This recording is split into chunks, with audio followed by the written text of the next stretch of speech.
In my previous video, we explored the Number Pieces app to talk about how to do multi-digit multiplication using a model.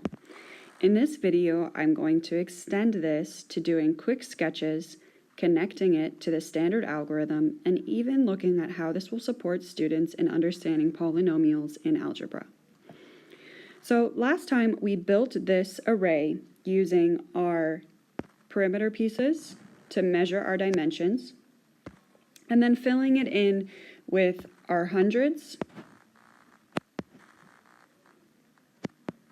our tens, and our ones. We were able to see that there's 4 different spaces where we can create equations to find our total product. Instead of building the entire thing, students in 4th grade are encouraged to begin making quick sketches.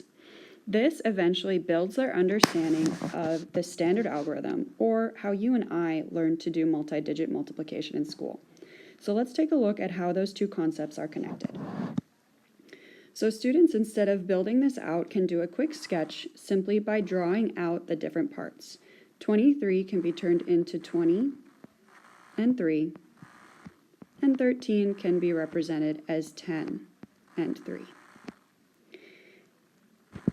In our standard algorithm, we would simply line up these numbers and write 23 above 13. So just like we started with our tens, we can also start with our tens in our quick sketch. This right here is 10 times 20. As we discovered last time, this equals 200. Next, we can look at our ones and tens, which would be 3 times 10 right here, which, as we discovered last time, is 30. We repeat that with our other groups of 10 times 1s, 3 times 20, which is 60. And then finally our 1s, which would be 3 times 3, 9. So now let's take a look at how we would do this in our standard algorithm. The first thing that you do is you multiply this 3 times the 3 in the ones place and the 3 times the 2 in the tens place. We can actually see that happening right here. 3 times 3 is 9, and then we see it right here. 3 times 20 is 60. Here we don't say 3 times 20, we just say 3 times 2, but we end up with the same amount, 69. That's shown in the bottom part of our quick sketch right here, 69. Next, we add a place value. Why does that happen? Well, it's because next we're going to multiply this 1 times the 3 in the ones place and the 1 times the 2 in the tens place. But this 1 isn't worth 1, it's actually worth 10. It's this 10 right here in our quick sketch. So when we do 1 times 3, we're actually doing 10 times 3, which is 30. So I write my 3 here, there's the 30.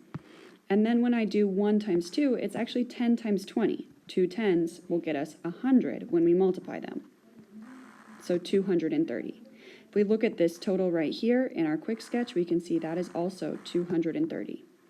And then just like we do with our quick sketch model with the array, we add to find our total. So over here you have 4 products to add. 200 plus 30 plus 60 plus 9. You can add all those up, whereas over here we've combined them. We've taken 2 different parts of our array. This is the first part, and this is the second part. Either way, you end up with the same total, 299. Hopefully this sheds some light on why the way we learned works and how you can teach your child that way if you're more comfortable with it, but you can build connections between what they're also learning in school and help them to actually understand what the standard way of doing it means instead of just memorizing it. Now, if you're interested, we'll take a look at how this quick sketch model helps students to understand polynomials when they get into middle school and high school and are doing algebra. A polynomial is 2 parentheses, groups of parentheses that have a variable, usually x, and a number. So oftentimes we'll see polynomials that look like this. So it might be x plus 6 times 2x plus 3.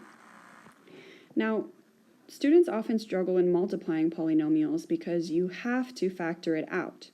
You can't just say x times 2x and 6 times 3.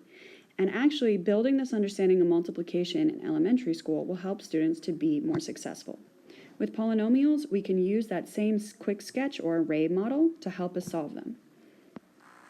We can split each one into its two parts. So we can say that the first one is comprised of an x and a 6. Just like 23 is comprised of 20 and 3.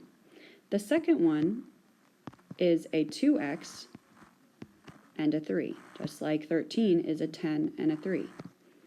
Then we can find the products of each of these. 2x times x, 2x squared. 2x times 6, 12x. X times 3, 3x. 3 times 6, 18. We can combine like terms and we end up with a total of 2x squared plus 15x plus 18.